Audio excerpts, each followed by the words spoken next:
Kobeni wanted to give Danzi to the demon, but she didn't have enough strength. Aki the fox also couldn't kill the demon, as they were in an artificial world, but Himeno managed to weaken the demon using an invisible hand, for which she traded her eye. However, even that didn't help, and the demon became even bigger.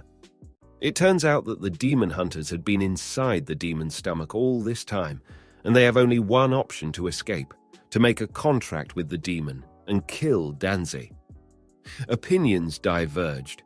Kobeni and Ara wanted to kill Danzi to gain their freedom, while Himeno and Aki believed it to be a trap.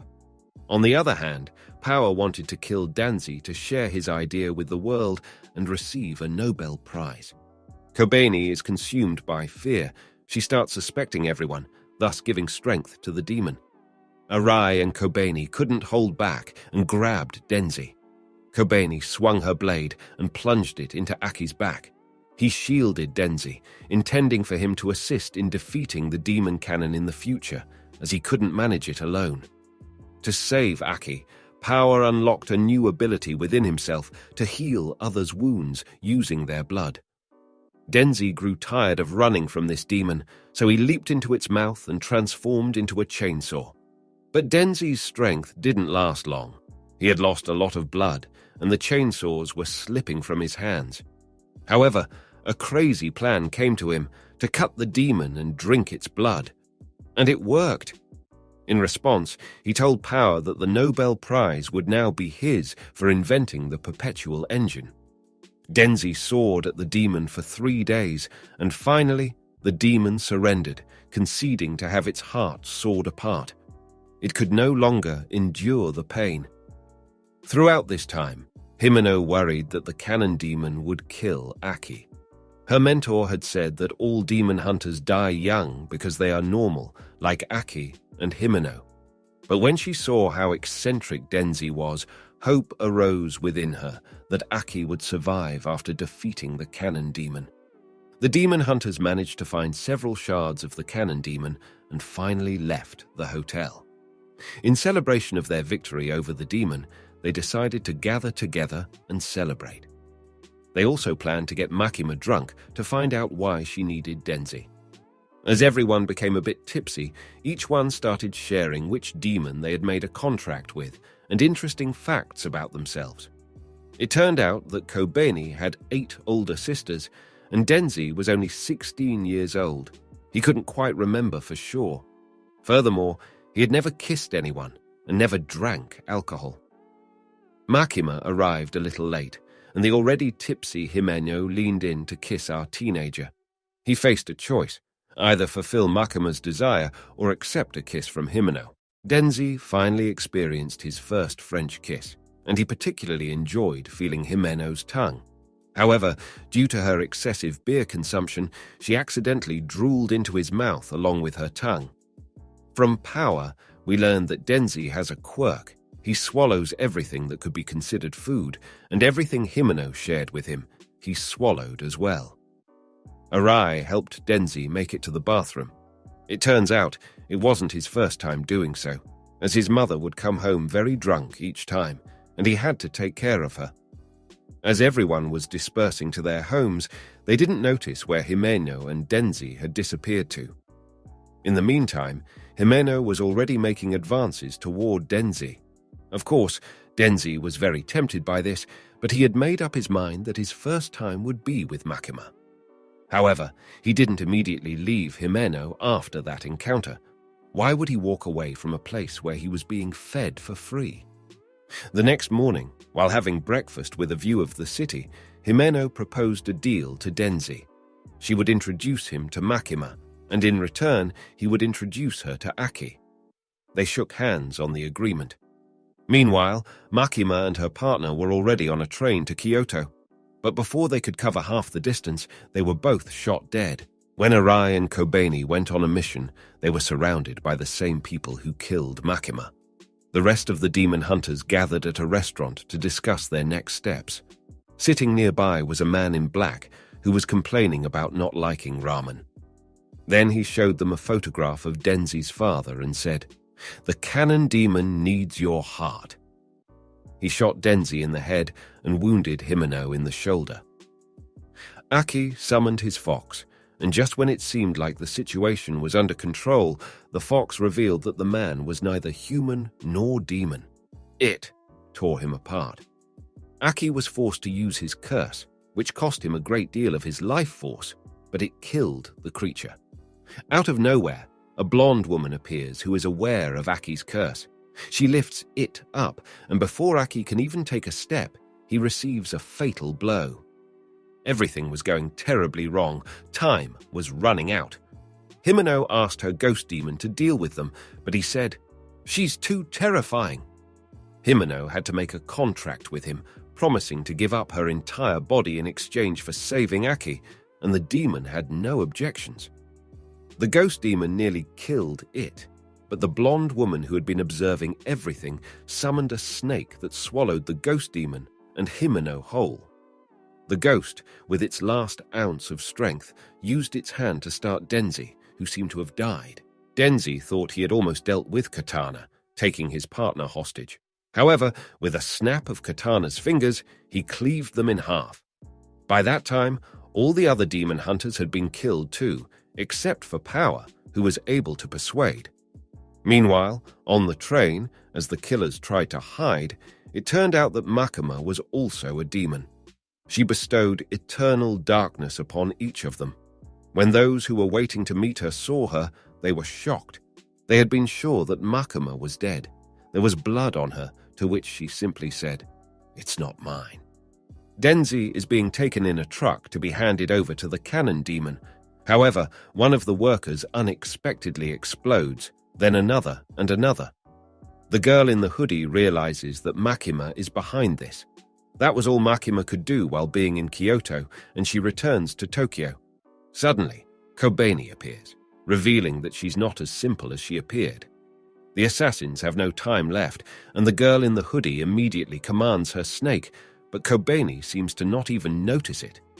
In less than a second, she severs Katana's arm and shoots him twice with his own gun. When Makima arrives, she's immediately informed that the first, second, third, and fourth units have been practically wiped out.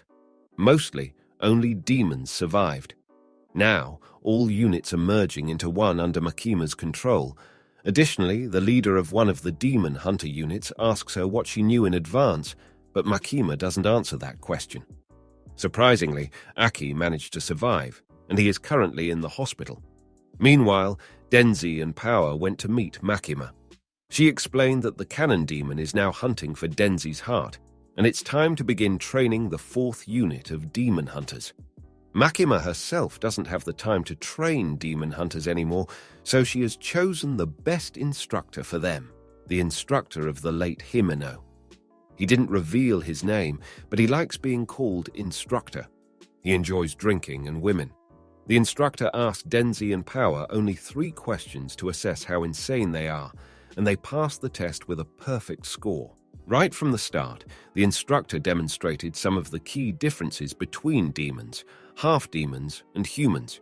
Humans are mortal, demons are immortal, and half-demons are nearly immortal, with their lives being extended through the use of blood.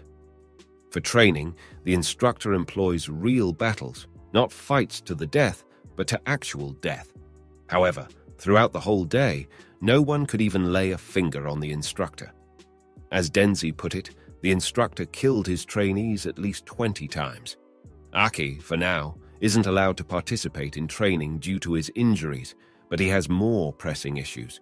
Since he used the Death Devil and a sword, he's left with only 2 years to live. Denzi and Power have no desire to train with the instructor every day, and since he's a heavy drinker, they decide to outsmart him. They skip training, set up an ambush at their own home. It was a decent attempt, but the instructor didn't even break a sweat. However, Denzi once again ends up with a knife in his head, and Power spends too much blood. Yet the instructor acknowledges it as their best effort. Aki has been discharged from the hospital, but the fox demon is still upset with him. His strength is insufficient to fight the cannon demon. Therefore, they visit a prison where live demons are held to allow Aki to form a new contract with a future demon. 2 demon hunters have already cooperated with him. One gave up half of their life, and the other sacrificed their eyesight, sense of smell and taste. And yet, Denzi and Power got what they wanted. They managed to reduce their training frequency to once a week instead of every day. This happened because the instructor was starting to get attached to them, which is unacceptable. The future demon glimpsed into Aki's future and saw the horrific death awaiting him. In exchange for his strength, the future demon offered Aki the chance to live within his eye and witness his own gruesome demise firsthand. Makima continues to leave mysteries in her wake. The instructor is also certain that she knew everything in advance and is hiding something from everyone. However, after recent events, Katana and his partner fear her, as she can monitor them at any moment. To avoid being caught off guard in a new attack, they decide to use a secret weapon left by Denzi's father, an army of zombie debtors. Makima discovered that the human killers were members of the Yakuza and went to talk to their leader.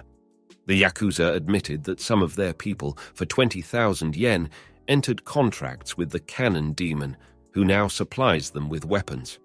Makima's order was to provide her with the names of all those individuals and teach them a lesson. She also demanded contacts from people in other clans who have similarly signed contracts with the Cannon Demon, which the Yakuza didn't like. Makima placed a package on the table, not containing money, but containing the eyes of his parents, siblings, and relatives. She stated that if the Yakuza agreed to her conditions, the eyes would be returned to their owners. Meanwhile, Katana and his partner are preparing a plan for revenge. The 4th Demon Hunter Squad began clearing out the zombies. The military and the police also arrived, and the instructor warned them that the 4th Squad mainly consists of demons, making them potentially more dangerous than any terrorists. After the hunters dealt with the zombies, Aki moved on and encountered Katana's partner. She ordered her snake demon to expel the ghost demon to kill Aki. Here, we learn that Aki's right eye, inhabited by the future demon, allows him to catch just a brief glimpse into the future, but nothing more. When the ghost demon grabbed Aki, he recalled Himeno's words. The ghost demon lacks eyes. It only senses fear. When the demon lost sight of Aki, he calmly climbed onto the demon's back and decapitated it. Meanwhile, Kobeni approached Savatari, Katana's partner, from behind. She decided to stay with the demon hunters rather than go to the private sector because a reward is imminent. Denzi and Power continue clearing out zombies. Power not only enjoys slicing them up, but also seems to find a taste for them appealing. While Power plays around with the zombies, Denzi encounters Katana once again. Revenge clouds the mind. That's what happened with Katana. He didn't waste any time with Denzi and immediately chopped off both his arms. Of course, they offered Denzi a chance to surrender and die quickly, but that's not his style, as he still had a chainsaw in his head, which Katana promptly took apart. But Denzi's training with the teacher didn't go to waste, as the teacher used to say. The prey should not trust the hunter. And Denzi had learned to make saws in his legs, catching Katana off guard, splitting himself into 2 parts. Katana was taken hostage, and while reinforcements were on their way for him, Aki and Denzi came up with a tournament, hitting him in the groin, and whoever makes him scream the loudest wins. The prize for the winner would be Katana's testicles. It was a perfect revenge for what he did to Himeno, whom he had shot down. Meanwhile, Makima met with someone from the higher-ups. It turns out the terrorist act that the demon hunters were trying to stop was organized by Savatari to obtain Denzi's heart. But they didn't manage to extract all the information from her, as she killed herself with her own snake to prevent anyone from learning anything. In the same building, the 4th Squad discovered another 1.4 kilograms of the Devil Gun's flesh. They combined it with the existing 5 kilograms, and the flesh began to move toward its owner. Power drank too much blood after the battle with zombies, and because of that, horns grew on her, making her much stronger. To prevent her from becoming completely uncontrollable, Makima takes Power away for a while to drain her blood. As a partner, she assigns Denji to a half-asleep Akula. No one understands why, but he's a huge fan of Chainsaw Man, and is ready to fulfill any of his requests. And to not get too distracted after what happened, Makima suggests to Denji to go on a date tomorrow. They visited 3 cinemas. Not a single movie evoked any emotions in them, but they both teared up during the last film. Denji has doubts that he has a heart. To check this, Makima pressed against him, and the answer was positive. As Denji was walking back from the date, it started raining, and he bumped into a strange girl at a phone booth. He gave her a flower, and while they hid from the rain, she invited him to the cafe where she works as a way to thank him. As a token of gratitude, she brought them both coffee and frequently touched Denji. It seems he started falling in love with her. Aki's new partner is the Demon Angel. He's an incredibly powerful demon who once killed everyone in his village, and by the way, also forged Aki's sword. However, there's a problem. He's incredibly lazy. Aki has to learn how to use him for his purposes, as trying to befriend him is pointless. As for Denji, his body isn't in sync with his feelings. While his heart loves Makima, his body loves Rize, the girl who treated him to coffee. For the past week, he's been going to the cafe for breakfast every day. It turns out Chainsaw Man can't read, and Rize suggests that they break into school together at night. That same night, Denji and Rize sneaked into the school. Not surprisingly, Denji quickly got bored of studying, and Rize suggested they freshen up. They went to the outdoor school pool. Besides not being able to read, Denji also can't swim. However, his partner is happy to teach him and suggests he takes off all his clothes and jumps into the pool. Denji saw nipples and what's down there for the first time, but then it started raining again, and they went back inside the school. Rize needed to use the restroom, but a maniac was waiting for her there. He had made a contract with the demon Typhoon, who also wants to get Denji's heart. Raz managed to escape to the rooftop, but the unknown maniac was already close, and she had nowhere else to go. He didn't intend to kill her. He only needed her eyes and patches of skin from her face. However, it turned out that Rize wasn't just an ordinary girl working at a cafe. Seizing the opportunity, in a matter of seconds, she strangled the maniac and eliminated the demon Typhoon who was aiding him. Now, he is bound to assist Rize to make amends for his actions. The next day, the couple spent time at an amusement park, and as the sunset approached, they went to a hill with a beautiful view. Rize suggested to Denji that he should run away from his inhuman job, promising to protect him. But Denji was already starting to like his job. He didn't want to abandon everything. He proposed to Rize that they continue dating and he would stay at his job. However, she didn't like that idea and abruptly kissed him. Suddenly, there was a sharp pain. She bit off part of Denji's tongue. As he reached for a hook, she severed his hand. Out of nowhere, Beam appears, Denji's partner, the half-devil Akita. Beam takes him away, and Rize transforms into the Devil Bomb. Beam brought Denji to a training center where Aki was at the time. It's unclear why, but Makima had told Beam something about the Devil Bomb and forbade him from talking about it. Rez tried to pretend to be an innocent girl, but it's quite strange when a girl who was running away from a devil is smiling. The fourth group of demon hunters fled because they couldn't let Denji's heart be taken, and the private sector for demon fighting remained to confront the Devil Bomb. Aki's best friends were also there. With just 3 clicks and 3 explosions, Rize killed nearly everyone in the training complex. However, the chief arrived and used the Devil Fox at the last moment, but unfortunately, she tasted just like the katana, and the fox couldn't defeat her. Just when it seemed the danger had passed for Aki and they had driven far away, Aki's right eye showed him that she would be standing before them in a couple of seconds, holding the heads of his best friends in her hands. Aki called for reinforcements from the 4th Division. The semi-dark violence arrived just in time and managed to distract her, even if only temporarily. However, despite hitting her with all his strength, Rize didn't even budge and the asphalt under her broke.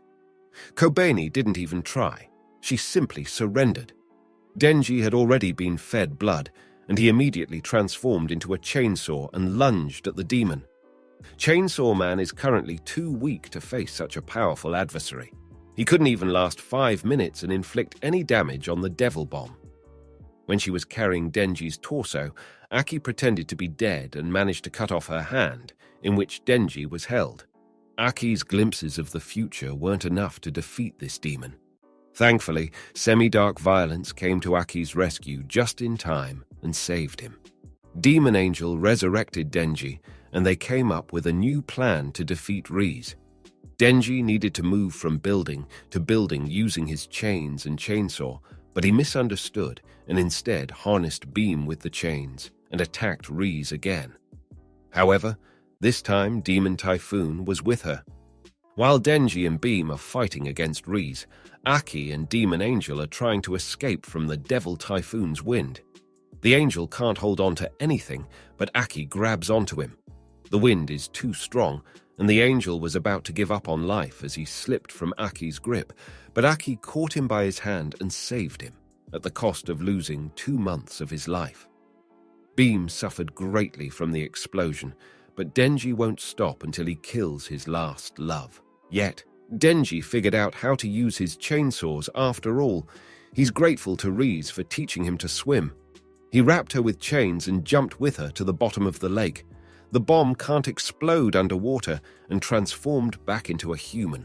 Chainsaw Man still has feelings for her, but he's so fed up with her that she told him to his face that all the smiles and words she said to him were lies.